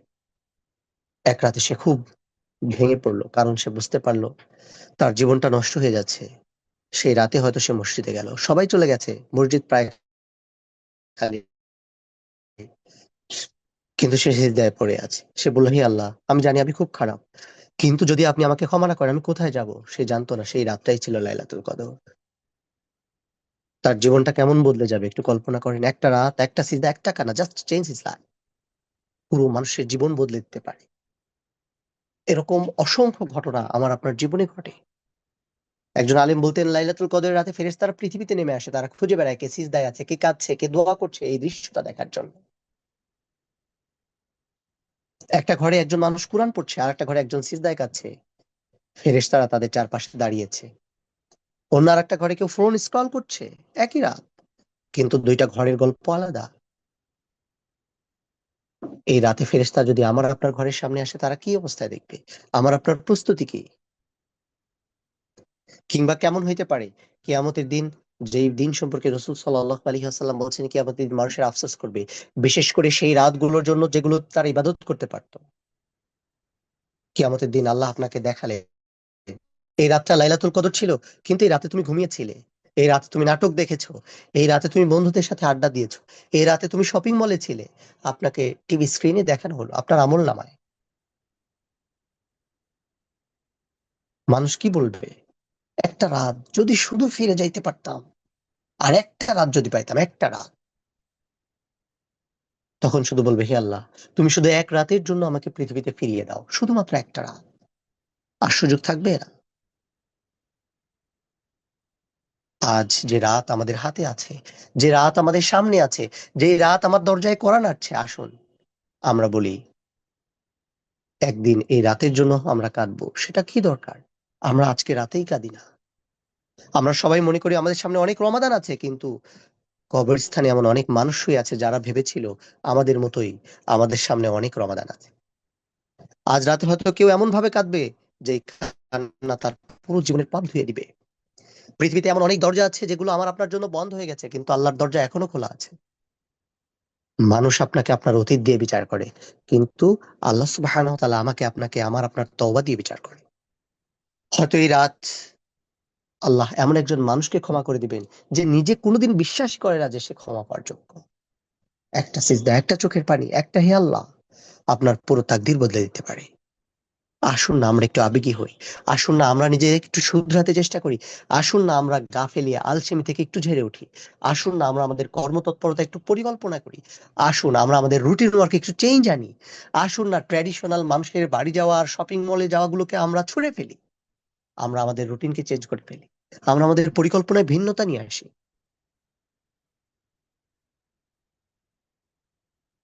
এমন রাত আকাশের ফেরেশতারা পৃথিবীতে নেমে আসবে। তাদের সামনে আমাদের এক মধুর স্মৃতি থাকুক। তাদের ক্যামেরায়, তাদের ফ্ল্যাশব্যাকে আমার সাথে এমন হাস্যোজ্জ্বল চেহারা থাকুক, যে হাস্যোজ্জ্বল চেহারা কাল কিয়ামতের ময়দানে আমার মুক্তির উপায় হবে, আমার মুক্তির উপকরণ হবে। ফেরেশতাদের সেলফিতে, ফেরেশতাদের ক্যামেরায়, ফেরেশতাদের ফ্ল্যাশব্যাকে যদি এমন অবস্থা থাকে যে আমি আপনি গুনাহের মধ্যে নিমজ্জিত, কেমন হবে সেই চিত্র যদি কাল কিয়ামতের ময়দানে সেটা আল্লাহ সুবহানাহু ওয়া তাআলা আমাদের আমলনামায় বিশাল মনিটরে সমগ্র মানুষের সামনে উত্থাপন করে। মানুষের জীবনে অনেক বড় বড় সুযোগ আছে, কিন্তু লাইলাতুল কদর সেই সুযোগ যেটা পুরো জীবনের থেকেও বড়। সম্মানিত দিনী ভাইয়েরা, আজ রাতটাই হয়তো আমার আপনার জীবনের শেষ লাইলাতুল কদর, হয়তো আমি আপনি জানি না। আল্লাহ হয়তো আজ রাতে আমার আপনার নামটা ক্ষমাপ্রাপ্ত তালিকায় লিখে দিতে চান, ক্ষমাপ্রাপ্ত মানুষদের তালিকায় লিপিবদ্ধ করতে চান। এই রাতটা হয়তো আমাদের জীবনের আর একটা সাধারণ রাত না। হয়তো এই রাতটাই সেই রাত যে রাতে কোরআন বলা হয়েছে হাজার মাসের চেয়ে বড়। এই পৃথিবীতে আমরা কত রাত নষ্ট করেছি, কত রাত মোবাইল স্ক্রিনের সামনে, কত রাত গল্পে, কত রাত গুনাহে, কিন্তু আল্লাহ সুবহানাহু ওয়া তাআলা আমাদের জন্য একটা রাত রেখে দিয়েছেন যেখানে ভাঙা মানুষও নতুন করে শুরু করতে পারে। হয়তো আমাদের দোয়াগুলো অনেক সুন্দর না, হয়তো আমাদের নামাজগুলো খুব বেশি দীর্ঘ না, হয়তো আমাদের অতীতগুলো খুব বেশি ভালো না, কিন্তু আল্লাহ আমার এমন রব, যিনি ভাঙা কণ্ঠের দোয়াও শোনে, যিনি লুকিয়ে পড়া চোখের পানিও দেখেন। হয়তো এটা আমাদের জীবনের শেষ রমাদান, হয়তো এটা আমার জীবনের শেষ সুযোগ, হয়তো এটাই আমার আপনার জীবনের শেষ ক্ষমা চাওয়া। তাই এই রাতগুলোকে ঘুমিয়ে অতিবাহিত করতে চেষ্টা করবেন না। সিজদায় পড়ে যান। কাঁদতে না পারলেও অন্তত নিচু কণ্ঠে নম্রতার সাথে হৃদয়ে আবেগ অনুভূতি আর ভালোবাসা নিয়ে বলেন, হে আল্লাহ, আমি তোমার সত্যিই কোনো ভালো বান্দাদের মধ্যে না, কিন্তু আমি তো আপনারই বান্দা, আমাকে তো অন্য কেউ সৃষ্টি করেনি, আমাকে তো অন্য কেউ দুনিয়াতে পাঠায় নাই। তখনই কেবল আপনি উপলব্ধি করতে পারবেন যে লাইলাতুল কদর শুধু একটা রাত না, এটা হলো আল্লাহ সুবহানাহু ওয়া তাআলার পক্ষ থেকে হারিয়ে যাওয়া বান্দাদের ঘরে ফেরার এক দরজা। সম্মানিত উপস্থিতি, আসুন এই রাতের সর্বোচ্চ ব্যবহার নিশ্চিত করতে নিজেদের সর্বস্বটা উজাড় করে দিই। সচেতন হই, পরিকল্পনা করি, নিজেদের অ্যাকশন প্ল্যান সাজাই, আল্লাহ সুবহানাহু ওয়া তাআলার কাছে ধর্ণা ধরি, কাঁদতে থাকি আর প্রস্তুতি নাকি ঠিক এই মুহূর্ত থেকেই, ঠিক এখন থেকেই আল্লাহ সুবহানাহু ওয়া তাআলা এই রমাদানে আমাদের জন্য লাইলাতুল কদর এর রাত পাওয়ার সৌভাগ্যবান ব্যক্তিদের অন্তর্ভুক্ত হওয়ার তৌফিক দান করেন। সুবহানাকাল্লাহুম্মা ওয়া বিহামদিকা নাশহাদু আল্লা ইলাহা ইল্লা আনতা নাস্তাগফিরুকা ওয়া নাতুবু ইলাইহি। সম্মানিত উপস্থিতি, সদাকাতুল ফিতরের একটা গুরুত্বপূর্ণ বিষয় আমাদের সামনে আছে। সদকাতুল ফিতর নিয়ে আসলে অনেক আলোচনা করার বিষয় আছে। আমি মোটা দাগে শুধুমাত্র মাসালাগুলো বলে দেই। হুম? আমাদের দেশে অনেক মানুষ অনেক ধরনের আলোচনা, অনলাইনে অফলাইনে বিভিন্ন ধরনের আলোচনা আছে। বিলিভ ইট অর নট, একটা মৌলিক জায়গায় আমি কিছু সামারি কথা বলে দিই। আল্লাহ রসুল সাল্লাল্লাহু আলাইহি ওয়াসাল্লাম খাবার দিয়ে সদকাতুল ফিতর আদায় করেছেন। খাবার মানে হাদিসে ৫টা জিনিসের স্বীকৃতি আছে: আটা, যব, কিসমিস, খেজুর আর পনির। জাস্ট থিংক, আটা আপনি কেউ ফ্রি দিলেও হয়তো নিতে চাইবে না। যব আমাদের দেশে পাওয়া যায় না। কিসমিস ধনীদের খাবার, বিশেষ বিশেষ খাবারে দিতে হয়। খেজুর ইফতারে আমরা হয়তো খাই। পনির আমাদের দেশে পাওয়া যায়, খুবই রেয়ার, খুবই দামি একটা পণ্য। কি করা যাবে? মাসলা মাসাইলের দিকে না তাকিয়ে যাদের পক্ষে সম্ভব চেষ্টা করুন।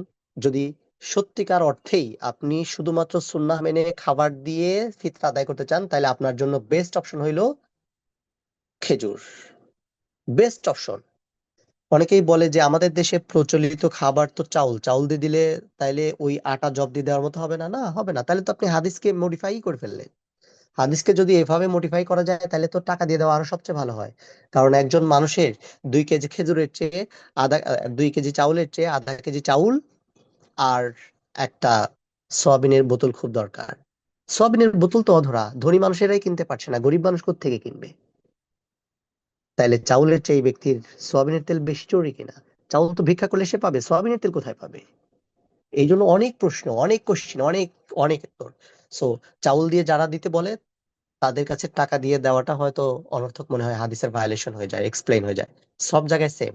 সুতরাং কেউ যদি একদম হাদিসের অনুসরণ করতে চান, তাহলে 3 কেজি 300 গ্রাম খেজুর দিবেন প্রত্যেকের পক্ষ থেকে। কেমন? 5টা জিনিস দিয়ে আপনার সদাকাতুল ফিতর আদায় করা যায়। যারা খুবই ক্রিটিক্যাল মোমেন্টে আছেন তারা গম বা আটার দ্বারা ফিতরা আদায় করবেন। 1 কেজি 650 গ্রাম, হাদিসের পরিভাষা এটাকে বলা হয় অর্ধসা। এটার বর্তমান বাজার দর আমি মাত্র নিচে থেকে দোকানে জিজ্ঞেস করেছি, মোটামুটি 110 টাকা, ভালো মানের মোটামুটি।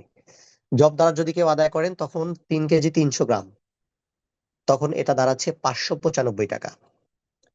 খেজুর দ্বারা আদায় করলে খেজুরের অনেক দাম আছে। হ্যাঁ, মধ্যম মানের খেজুর হিসেবে ধরা হয়েছে। তারপরেও এই কাজেও কেউ একটা কাজ করতে পারেন, যেমন ধরেন আপনি 500 টাকা কেজি ধরে খেজুর কেনেন, তাইলে 500 টাকা কেজি দর খেজুর হিসেব করবেন, 3 কেজি 300 গ্রাম। খেজুরের যা দাম হয়, আপনি যেই মানের খেজুর খান সেই মানের খেজুর দিয়ে আপনি সদাকাতুল ফিতর আদায় করবেন। কেউ যদি কিসমিস দিয়ে আদায় করতে চান, তখন 3 কেজি 300 গ্রাম কিসমিসের দাম আপনি দিয়ে আদায় করবেন, অথবা সমমূল্যের টাকা 2640 টাকা হয় মোটামুটি। এটা একটা স্ট্যান্ডার্ড ধরা হয়েছে। এর চেয়ে বেটার কোয়ালিটি আছে, আবার এর চেয়ে লোয়েস্ট কোয়ালিটিরও আছে। পনিরটা খুবই রেয়ার কেস। সো আমার বাসার সামনে একটা সালোয়ার দোকান আছে, সেখানে পনির পাওয়া যায়, সৌদি আরব থেকে আনা হয়। সেটার একদম রেয়ার, মানে যেটা খুবই নর্মাল, সেটার দাম ধরা হয়েছে 2850 টাকা। তার মানে বিভিন্ন ভাবে সদাকাতুল ফিতর আদায় করা যায়, তাই না? তো মোটামুটি ভাবে আমি আপনাদেরকে বলবো যে যদি কেউ মাসনুন পদ্ধতিতে আদায় করতে চান, তাহলে রমাদান মাসে যেহেতু সবাই খেজুর খায়, খেজুর দিয়ে ইফতার করাটা সুন্নাহ। আবার খেজুর হলো আমাদের দেশে প্রচলিত একটা খাবার, সুস্বাদু খাবার, আবার এতে ক্ষুধাও নিবারণ হয়, শরীরে পর্যাপ্ত পরিমাণে এনার্জিও দেয়। সো বেস্ট অপশন হলো, যদি কেউ হাদিস অনুসারে আপনার সদাকাতুল ফিতর আদায় করতে চান, তাইলে প্রতি ব্যক্তির এগেইনস্টে 3 কেজি 300 গ্রাম করে খেজুর দিবেন। আর এর চেয়ে বেস্ট অপশন হলো টাকা দেওয়া। গম বা জব অথবা চাউল, এটা এখনকার দিনে মানুষের জন্য আননেসেসারি আই থিঙ্ক। গম আর জব দিয়ে রমাদান মাসে মানুষ কি করবে? গরিব মানুষেরা রাতে ধনী মানুষের মতো আপনার ডায়াবেটিক্স এর জন্য রুটি খায় না, তাদের পেট ভরা ভাত চাই। তাদেরকে যদি খাবার দিয়ে দিতে হয়, একটা ব্রয়লার কিনে দেন, একটা পাকিস্তানি মুরগি কিনে দেন, অন্তত পেট পুরে খেতে পারবে, তৃপ্তি পাবে। হ্যাঁ। আর যদি হাদিসের অনুসরণ করতে চান তাহলে খেজুর দেন, কারণ কিসমিস, পনির, গম, জব এগুলো আসলে ফ্রুটফুল না। এগুলো অনেক এক্সপ্লেইন আছে, আমরা অনেক তর্ক বিতর্ক করেছি, বাট আমি আপনাকে একটা পরামর্শ দিচ্ছি। আর যদি কেউ যেই যেই মাসলাক অনুসরণ করেন, যদি মনে করেন আপনি অমুক মাসলাকের অমুক মাযহাবের, আপনার শায়েখ এটা বলেছে সেটা করতে পারেন, তাহলে সেটা শায়েখের অন্ধ আনুগত্যই হবে। বাস্তবতা এটাই। কারণ আমরা তো আসলে দীর্ঘদিন কাজ করছি, এই রমাদানে প্রায় 40টার বেশি প্রোগ্রাম অলমোস্ট ইতিমধ্যেই করা হয়ে গেছে। মানুষের সাথে মিশে, তাদের সাথে চলাফেরা করে, তাদের সাথে কথা বলে তাদের প্রয়োজনগুলো রিয়েলাইজ করতে চেষ্টা করেছি। মানুষের এত দুঃখ, দুর্দশা, এত কষ্ট, মানুষ একবেলা সেহরি ঠিকঠাক মতো খাইতে পায় না। হ্যাঁ, এই ধরনের অবস্থা, এই ধরনের পরিবেশের মধ্যে আমরা দিন পার করছি। তো সেইখানে আপনার টাকা দিয়ে দিলে গুনাহ হবে, এই ধারণা পোষণ করাটা একদম ঠিক নয়।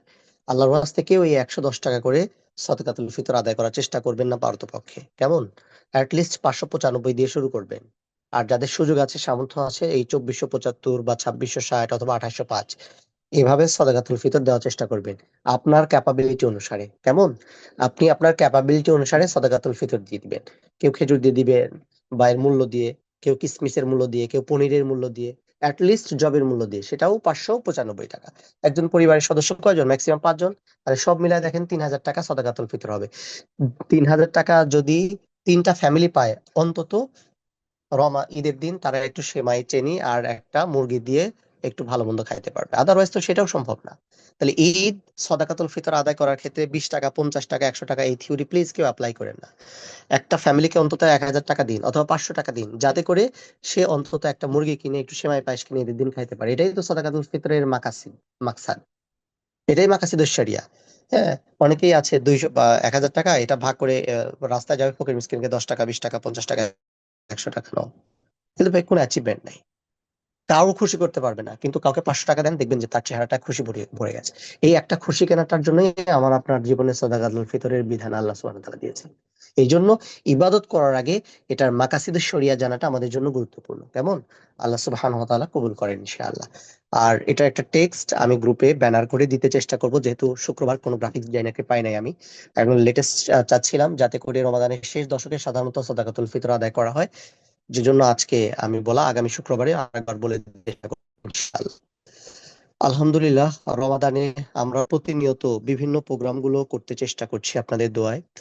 আমরা যা প্ল্যান করেছিলাম, আমাদের অধিকাংশ প্ল্যানগুলোর প্রায় বাস্তবায়নের দিকে। কিন্তু একটা আক্ষেপের বিষয় আছে, যাদেরকে আমি বলি নাই, যাদের কাছে ফোন দেই নাই, টেক্সট করি নাই, তারা কেউই আমাদের প্রজেক্টগুলোতে বেশিরভাগ এখনো অংশগ্রহণ করেন নাই। তো আমাকে একজন বলছিল যে ঘরের বউ নাকি ভোট না চাইলে ভোট দিতে চায় না। আলটিমেটলি এখন আমার আসলে সবাইকে আবার ফোন করতে হবে আগামীকাল থেকে। সো রমাদানের গুরুত্বপূর্ণ সময়গুলো অতিবাহিত করছি। আমাদের জাকাত প্রজেক্টের যেই প্ল্যান ছিল, এবছর যেই পরিকল্পনা ছিল, তার 50% টাকাও আমরা এখন পর্যন্ত কালেকশন করতে পারিনি। এটাই সবচেয়ে সত্য ব্যাপার। বাট রমাদানের তো আসলে যেই প্ল্যান ছিল সেগুলো আমরা কোনোভাবে মানে বাস্তবায়ন করতে পারবো, কোনো সন্দেহ সংশয় নাই ইনশাআল্লাহ। কারণ আমরা আমাদের প্রিভিয়াস হিস্ট্রি বা প্রিভিয়াস কালেকশন স্টোরি নিয়ে প্ল্যান গুলো করেছি। বাট রমাদানের পরে তো আমরা আসলে অনেক বড় বড় কিছু প্ল্যান করে বসে আছি।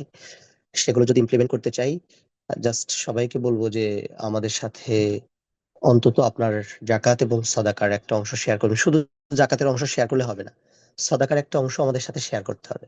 কারণ সত্যিকার অর্থেই পুরো বছর ইনস্টিটিউট চালানোর জন্য প্রায় অলমোস্ট 50 লাখ টাকা, 50 লাখ টাকা খরচ হয় এখন। হ্যাঁ, তো সিম্পলি এটাকে অনেক মনে হয়, কিন্তু একটা অফিস কোনো কিছু চালানোর জন্য আসলে, ইভেন আমাদের যে এখন 2টা বই রেডি হয়ে আছে সেটা পাবলিশ করার জন্য প্রায় 6 লাখ 7 লাখ টাকা।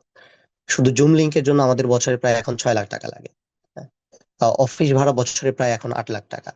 সবকিছু মিলিয়ে আহ আমরা এটুকু মনে করি যে সারা বছর যেহেতু আমরা বছরে হয়তো মাঝখানে একবার আপনাদেরকে আমরা আমাদের বিভিন্ন বিষয়গুলো জানাই, টেক্সট লিখি, মাঝখানে আমরা ডিস্টার্ব করতে চেষ্টা করি না। হ্যাঁ, এইটা এই কারণেই, যাতে আপনারা বিব্রত না হন আর আমাদেরকেও যেন আসলে খারাপ সিচুয়েশনের মধ্যে না পড়তে হয়। এই জন্য এই রমাদানের এই সময়টাতে সবার কাছে অনুরোধ, আমি হয়তো সবাইকে ফোন করতে পারিনি, সবার কাছে পৌঁছাতে পারিনি, সবাইকে হয়তো টেক্সট করতে পারিনি, কিন্তু আহ আমার এই আহ্বান সবার কাছে একটু পৌঁছে দিতে চেষ্টা করবেন যে যার যার ক্যাপাবিলিটি অনুসারে আপনার জাকাত এবং সদাকার একটা অংশ আমাদের সাথে শেয়ার করতে চেষ্টা করবে ইনশাআল্লাহ। আল্লাহ সুবহানাহু ওয়া তাআলা চাইলে আপনার এই জাকাত এবং সদাকার সর্বোত্তম ব্যবহার আমরা নিশ্চিত করতে চেষ্টা করবো ইনশাআল্লাহ। গাজাতে আমরা রমাদানে অলরেডি 2টা প্রোগ্রামের ছবি ভিডিও পেয়েছি, আর একটা প্রোগ্রাম বৃহস্পতিবারে হয়েছে, এটারটাও আমরা হয়তো আজকালকে পেয়ে যাবো ইনশাআল্লাহ। কেমন? তো রমাদানে আসলে আমরা অনেক ডাইনামিক প্ল্যান করেছি। আপনি খোঁজ খবর নিয়ে দেখেন, কোনো প্রতিষ্ঠান, কোনো ফাউন্ডেশন এত ক্যাটাগরির প্ল্যান পরিকল্পনা বা রমাদানে এত কাজ করার চিন্তা করেন। হ্যাঁ, বড় ফাউন্ডেশন গুলো হয়তো অনেক বড় বড় কাজ করছে, কিন্তু এত ক্যাটাগরির কাজ খুব কম করেনি। যত ভালো কাজগুলো করা যায় রমাদানে, আমরা আমাদের জায়গা থেকে সর্বোচ্চ সব ধরনের কাজগুলোতে নিজেদেরকে সম্পৃক্ত করার চেষ্টা করেছি। কেমন? তো সবার কাছে অনুরোধ জানিয়ে আজকের আহ, ক্লাসটি এখানে শেষ করতে চাই। সবাই একবার সূরা ফাতিহা, 3 বার সূরা ইখলাস এবং কয়েকবার দরুদ শরীফ এবং ইস্তেগফার পড়েন। এটা সাতক্ষীরা জেলায় করা প্রোগ্রাম। আহ আয়লায় ধসে যাওয়ার পরে এই গ্রামের অবস্থা এতই নাজুক যে এই গ্রামে ইসলাম বিশ্ববিদ্যালয়ের ধর্মতত্ত্ব অনুষদের ডিন উপস্থিত ছিলেন, তিনি নিজে আলোচনা করেছেন। তো এটা আমরা আজকে গ্রুপে শেয়ার করবো, ইনশাল্লাহ শেয়ার করিনি। আহ, যদিও এটা প্রোগ্রাম করেছিলাম সম্ভবত 6 রমাদান, হ্যাঁ। তো এরকম বেশিরভাগ প্রোগ্রাম করা হয়ে গেছে, আমরা গ্র্যাজুয়ালি শেয়ার করছি ইনশাল্লাহ। বাট সব জায়গায় আসলে টাকা পয়সা দেওয়া এই সেই এগুলো কিছু কিছু ডিউ আছে। হোপফুলি সবার সার্বিক সহযোগিতা এবং দোয়া পেলে আমরা সুন্দরভাবে শেষ করতে পারবো ইনশাআল্লাহ। আলহামদুলিল্লাহ রাব্বিল আলামিন। আলহামদুলিল্লাহ। اللهم لك الحمد كله ولك الشكر كله. اللهم على ما وليتنا من نعمك الظاهر والباطنة. اللهم لك الحمد على أن بلغتنا شهر رمضان والشهر القرآن والشهر الرحمة والبركة والمغفرة والعتق من النيران. ربنا لا تزغ قلوبنا بعد إذ هديتنا وهب لنا من لدنك رحمة إنك أنت الوهاب. ربنا ظلمنا أنفسنا وإن لم تغفر لنا وترحمنا لنكونن من الخاسرين.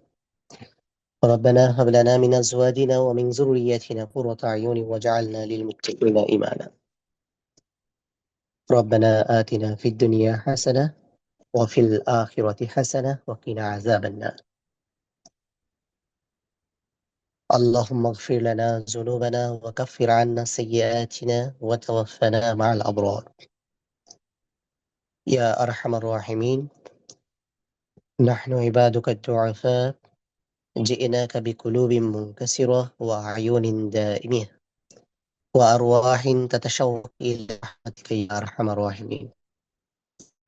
اللهم اجعل القرآن ربيع قلوبنا ونور صدورنا وجلاء أحزاننا وذهاب همومنا وغمومنا يا أرحم الراحمين. اللهم تقبل صيامنا وقيامنا وقرآننا ودعاءنا وتجاوز عن تقصيرنا وخطايانا. اللهم اختم علينا رمضان بالقبول والغفران واجعلنا من أتقائك من النيران. اللهم احفظ المسلمين في بنغلاديش. اللهم احفظ المسلمين في سائر العالم يا أرحم الراحمين. اللهم احفظ المسلمين من جميع البلاد المختلفة يا أرحم الراحمين. اللهم أصلح أحوالهم وألف بين قلوبهم واهد شبابهم وارحم ضعفاءهم. اللهم ارزقنا صدق الإيمان وحسن الخلق والثبات على دينك. اللهم اغفر لنا ذنوبنا واستر عيوبنا وآمن روعاتنا وأصلح لنا ديننا الذي هو عصمة أمرنا. اللهم طهر قلوبنا من الرياء. اللهم طهر قلوبنا من النفاق. اللهم طهر قلوبنا من الشرك. اللهم طهر قلوبنا من السيئات. اللهم طهر قلوبنا من جميع العمل السيئات. اللهم طهر قلوبنا من البدع واجعلنا من التوابين واجعلنا من المتطهرين. اللهم احفظ المسلمين الباكستان والأفغانستان ومن الغزو وغيره. اللهم اختم لنا رمضان. اللهم اجعلنا في هذا الشهر من الصائمين ومن الصادقين ومن القائمين ومن الخاشئين يا أرحم الراحمين، ومن الذين يتلون كتابك آناء الليل وأطراف النهار يا أرحم الراحمين، ومن الذين يتلون كتابك آناء الليل وأطراف النهار يا أرحم الراحمين. اللهم اغفر لنا ذنوبنا كلها دكاها وزلها أولها وآخرها علانيتها وسرها. اللهم أصلح قلوبنا وطهر نفوسنا واجعل القرآن ربيع قلوبنا ونور صدورنا. اللهم أنزل السكينة في قلوبنا وأصلح أحوالنا وأحوال أهلنا وأولادنا واجمعنا على طاعتك ومحبتك يا أرحم الراحمين.